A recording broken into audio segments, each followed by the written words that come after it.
Hey, turn off that light in the closet. You're wasting energy. What?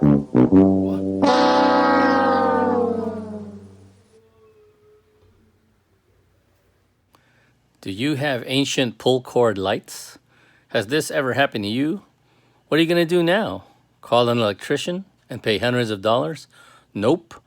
Just go online and order this wireless light socket and switch kit, which is around $25. I'll put the link down below.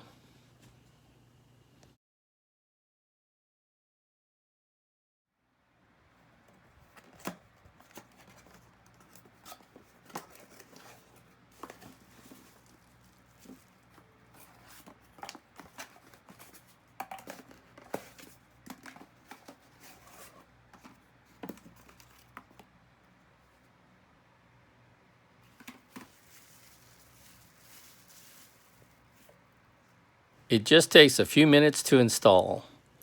Remove the existing light bulb.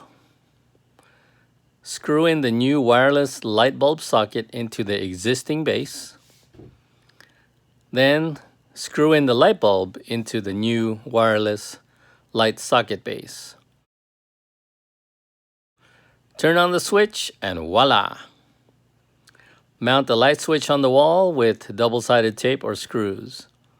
And you've got a permanent solution in a matter of minutes and for less than $25.